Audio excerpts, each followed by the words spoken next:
Alright, it's another edition um, of the Raw review. Monday Night Raw was yesterday, and now it's time to do the review. So, Raw opened up with CM Punk shooting. He made his entrance with the world title. Punk walked quickly into the ring and sat down on the Slim Jim logo in the middle of the ring. There was CM Punk chants and some ODC chants. Punk started his promo saying Houston is a wrestling town and there's a lot of pro wrestling history here. Punk said he has history here and things that also haunt him. Punk said it's Paul Boesch territory, Houston wrestling. Punk spoke how you can't help but compare yourself to the old timers and wonder what Harley Race would do. Punk said the important stuff happens when you're awake, and Punk stood up and did his Great to Be Alive on a Monday Night Houston live. Punk mentioned that Roman Reigns is not here tonight. The fans booed. Punk said that with help from his cousins, Roman's put Punk through the table. Punk said he couldn't wait to get his revenge on Raw in Madison Square Garden. Punk said he showed up by himself with 2 fists, got his receipt, and put Reigns through the commentating table. Punk said that Reigns said he hates him, so Punk said that's good. Punk said he hated because he won't trade his authenticity for approval. Punk said that being hated by losers is the price he pays for not being one of them. Punk put the world title on the table. Punk wondered if he'll be mad at him when he damn near crippled him.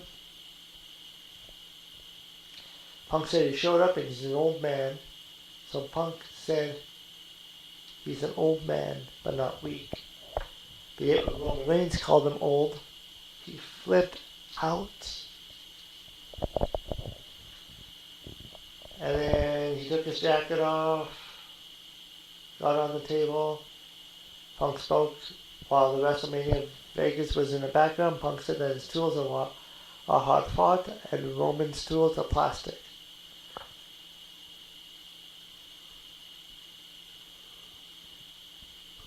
Punk said back in the day he didn't understand Punk. Punk said he understands why TKO sends Roman's beltless arse to Jimmy Fallon because he's safe in plastic. Punk said he's dangerous because you never know what he's going to do or what he's going to say. Punk said he can film TV and movies and still show up, but the fans boo him when he tells the fans that Roman isn't here. Punk said that when Reigns shows up, he shows up late, he leaves early and puffs his chest in the back. Like he's The Rock, but Punk said at least The Rock's in Hollywood. At least Punk is a Hollywood superstar, and then said was a Hollywood superstar, just like Reigns was a champion. Punk said that this is pro wrestling and not cinema. Punk said his cousins is not on board of directors and his daddy wasn't a pro wrestler who got him a job because he sucked at football. Punk said he earned everything he had, while Reigns is a buck-toothed knuckle baby who ate dog food for a weird old man. Just for reference, 2019 SmackDown, they had a segment with Baron Corbin where they had Roman Reigns eat actual dog food. That was actually a thing. And who would have thought that he would be the main event at WrestleMania? That was probably one of the worst segments in WWE history.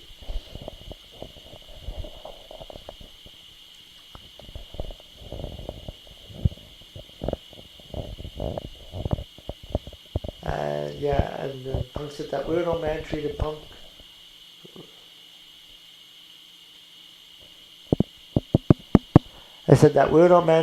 like a dog and wanted him to smile, but Punk had money and he left. Punk said Reigns wants to control him like he controls his cousin and his family, but they don't control Punk. And then Punk said when people ask him for a pipe bomb without understanding what it means, then that's what you get. Punk said that Reigns can brag about being in the main event at WrestleMania, but most people sucked that much as he did, then they'd be fired and blackballed.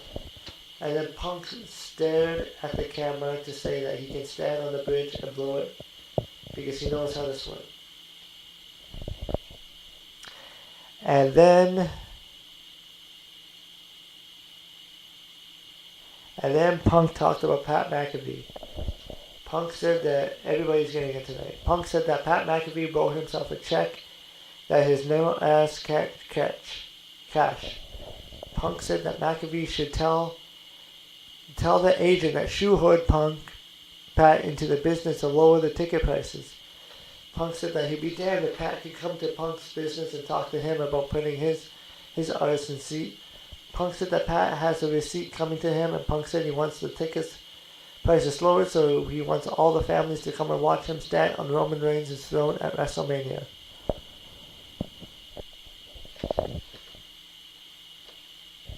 So, yeah. So, I guess they're continuing with that reference with SmackDown, that god-awful promo. They're just burying the company that they work for. And yeah, it's almost getting into WCW territory.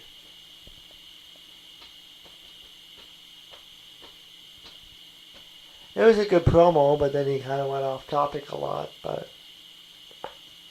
I wouldn't say it's like a pipe bomb, but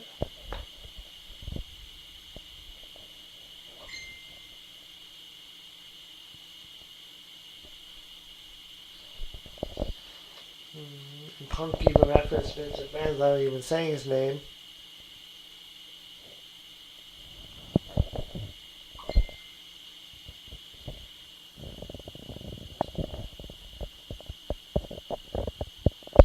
And then they showed a clip of IShowSpeed accidentally helping Logan Paul and Austin Theory, but beat the Usos for the World Tag Team titles.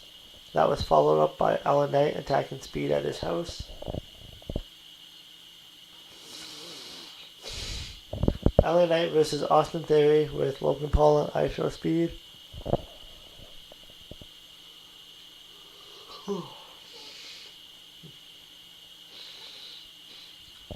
This match went about 10 minutes with help from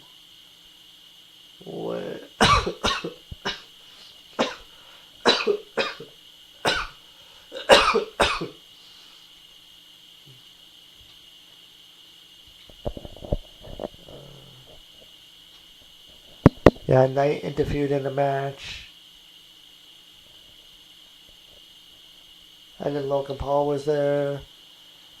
And then eventually Paul was on the apron, so Knight punched Paul in Theory, gave Knight a roll-up of death while grabbing the tights for the pinfall win after 10 minutes. So Austin Theory won by a cheap roll-up. That seems to be the roll-up of death. The most devastating move in all of sports entertainment. And then after the match, Speed was in the ring saying he didn't do anything while Knight and the Usos stared at him. The fans chanting, "You effed up." Jay got a hold of Speed and set Speed into the ropes. But Paul pulled Speed out of the ring to save him. And then LA Knight and the Usos were in the ring. Knight called out Adam Pearce. Pearce showed up to the entrance. Knight said that the Usos were the tag team champions and Speed cost him the title. So Knight said that Speed cost him his match tonight. So Knight said he got the perfect place for the match taking place at WrestleMania. Knight said it's Paul, Theory, and IShowSpeed. Because of course they love to get celebrities. And you know what this reminds me of? They're getting a lot of celebrities here. That's also WCW territory. You know they're getting desperate when they're starting to get celebrities because they used the Austins, they used the Rocks, they used all the nostalgia pops they can use. And now they need new people. So, and then it was a 6-man tag. So it's going to be a 6-man tag at WrestleMania. And then they showed a replay of that god-awful segment with Pat McAfee. Out of all the people they brought in, it was Pat McAfee.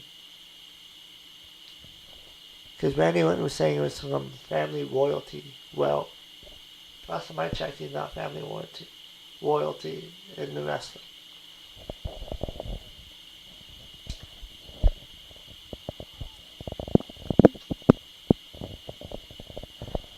And then the announcers were hyping it up, and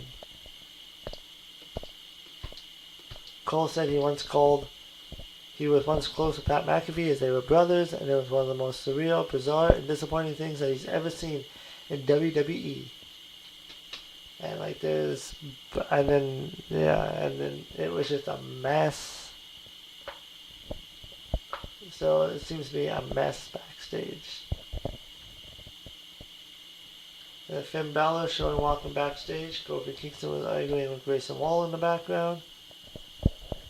And then Los Americanos. Ray were interviewed by Jackie Redmond. Grande said that the ladder match for the IC title at WrestleMania is a disgrace without a Grande Americano, so they should do something about it. CM Punk talked about his WrestleMania moment that he'll never forget, when he had an extra for John Cena's WrestleMania 22 for Cena's match against Triple H.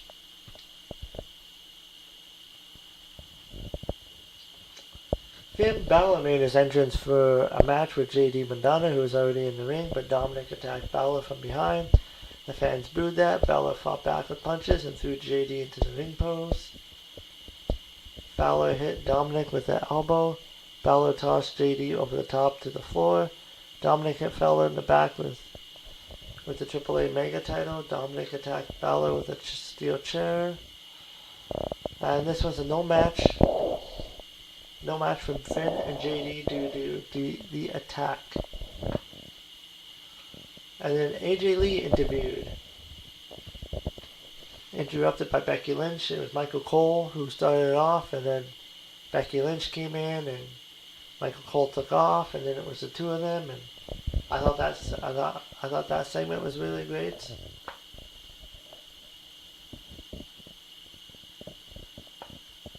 And it was Lash Legend with Nia Jax versus Bayley with Lyra Valkyria.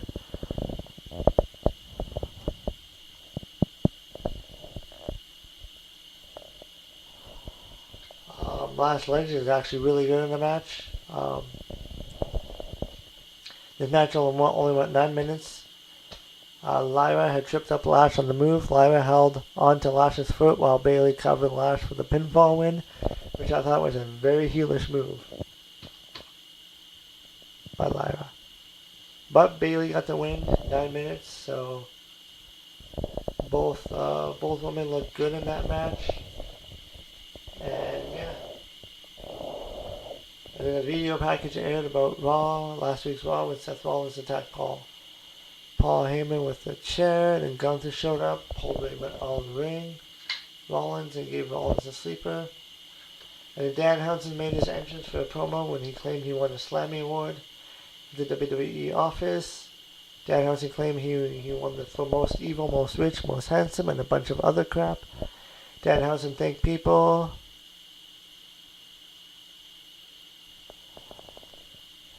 Including Triple Helmsley, which means Triple H. Dan Housen cut his speech short and shot a t-shirt cannon into the crowd. Dan Housen posed by the WrestleMania sign. And yeah.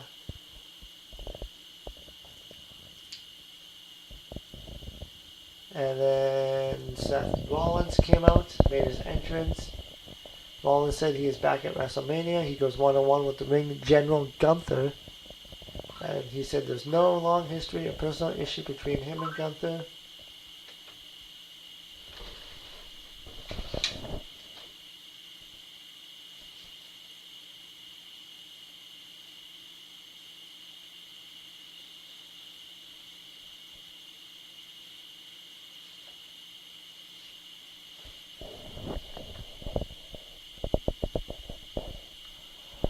He's been gone for 6 months, and he's been waiting to hear you sing that darn song. The fans kept on singing. Rollins said he is back, and that the WrestleMania he goes one-on-one with the ring general. Rollins said there's no long history or personal issue between himself and Gunther. And then the logical conclusion he came up with is that Gunther is in some sort of relationship with Paul Heyman. And then Rollins said that his second mission was to kill the Vision. Rollins mentioned that Logan Paul, Austin Theory, have to deal with the Samoans and never ends well. Rollins mentioned Braun Breaker and Bronson Reed are on the shelf, and he knows Paul Heyman needs protection, so he put Brock Lesnar on a platter for Femi. And then Rollins said that if Gunther was to be a Shield, then that's business for you, but he made it very personal. And then Gunther attacked Rollins from behind, but Rollins was able to get out of the sleeper. Rollins went in for a stomp, Gunther avoided it, and Rollins kicked Gunther out of the ring. While Rollins was being held by Shane Helms and Jason Jordan, Gunther broke free and kicked Rollins in the head and knocked him down. That's a solid point promo for Seth Rollins to make some sense of the match with Gunther, since it kind of was a random decision to just put them in together.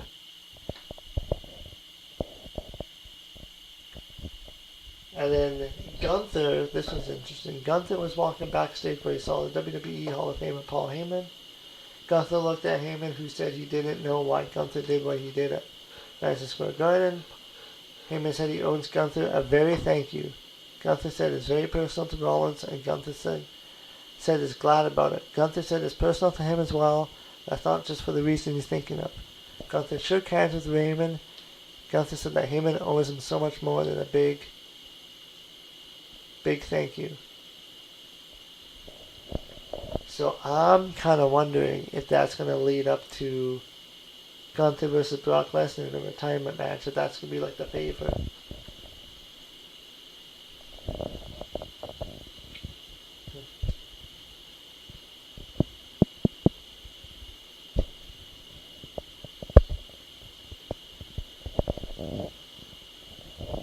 And then Stephanie McHugh was featured in a video doing a promo. McHugh said if you want to play, then she'll play dirty. McHugh called Morgan B, and then McHugh spoke in Spanish, and the translation appeared on the screen. McHugh said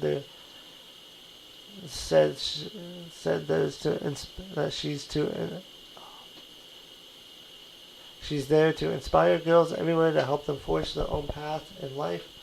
McHugh warned Morgan that she was coming to her. Good promo. There was actually a very decent promo, guys. They got the subtitles in, so she spoke in Spanish. And then Penta, Dragon Lee, Los Americanos. This match was 8 minutes. It was a good match with Penta, Javon Evans, and Dragon Lee getting the win. Evans jumped off the top of the OG cutter for the pinfall win. And then Rey Mysterio made his entrance to a big pop, and he was in street clothes. Rey joined the three babyfaces. Rey said it was cool that Penta was the IC champion. Rey said that the ladder match at WrestleMania has the potential to be one of the greatest matches in WrestleMania history. And Rey said that last year he missed WrestleMania due to injury. And Rey said he spoke with Adam Pearce, and they agreed that this ladder match is missing one person, Rey Mysterio.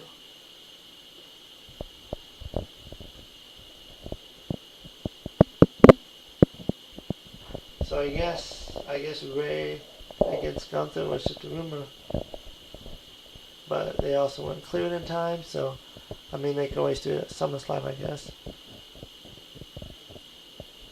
And then they did a recap of Cody Rhodes' unplanned promo that WWE creative told them to do.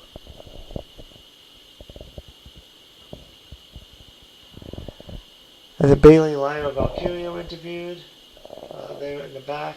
Lyra said, "You saw tonight is a taste of what's to come." They are walking out as the new women's tag team champions. Bayley said, "We know how much those titles mean to her, since she and her partners are both former champions." And Bayley said that some people don't know how to get the job done, so that's where they did tonight. Bayley said they'll do whatever it takes to be victorious. And next Thursday on the podcast, Cody Rhodes' podcast, he has Triple H as the guest. That could be interesting. So Rhea Ripley and Io Sky versus Michin and B-Fab. This match went about 8 minutes. And it was a fine for a TV match to give Io Sky some positive momentum by getting the pinfall. And then after the match, and then yeah,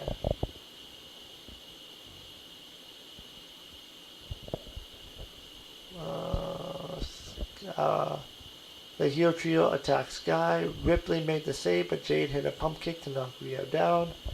Ricci and a B-Fab down by the turnbuckle. Jade picked up a kendo stick and hit Sky in the ribs with it. Jade hit 3 times in the ring. Jade hit Jaded while Ripley was held against the turnbuckle. The fans booed. And Jade was wearing a ridiculous outfit. Just gotta say that. And then Finn Balor cut a promo saying that the Demon Finn Balor is back for WrestleMania.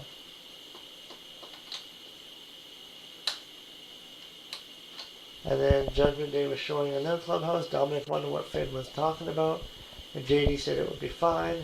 JD complained about Rey Mysterio being an IC title match. Dominic assured JD that he would win, and Dominic had an idea. Raquel was there, and Liv told her that she needed to speak to Roxanne. Liv Morgan told Roxanne that she appreciates her so much. Liv told Perez they did what needed to be done. And Stephanie showed up and attacked Liv from behind. And Perez sent Liv into the TV room. And Liv and Roxanne legit hit their heads, so they're in concussion protocol right now. So next was the contract signing between Femi and Brock Lesnar. Triple H came out, and then Paul Heyman claimed that this was the most highly anticipated match at WrestleMania in decades. As Heyman spoke, the fans chanted Obi. Heyman introduced Brock Lesnar. And as soon as Lesnar was walking out into the rings, they showed the credits right away, and I was like, wait, is it going to really end at this moment? But it didn't. And then Obi was next. He got a huge ovation. There was a bunch of security guys. This led to them. So yeah, they went into the ring and exchanged punches. Picked up Femi. So Lesnar broke free and jumped onto the pile of guys to go after Femi. That led to them being separated until Femi broke free. Femi went after Lesnar. Lesnar tossed the chair at Femi. Femi tossed the chair back at him. The show ended with both guys being separated. It was another segment left the audience wanting more. And they build it up for a big deal, so people are getting hyped up for the match, so they want more. So the one way for them to watch it would be to watch WrestleMania. So that was a pretty decent show.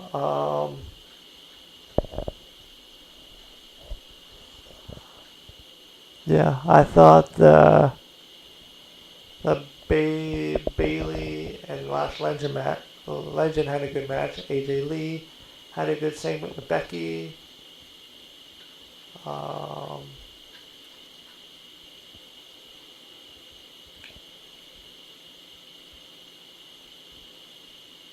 The bad was the IO Speed guy getting a match at WrestleMania. Like, do they really need to get another celebrity in there? Actually, that'll be the ugly moment, I guess. And yeah, other than that, it was an okay Raw. See what happens on SmackDown with Pat McAfee and all that other stuff. But until then, I'll see you in the next video. Bye.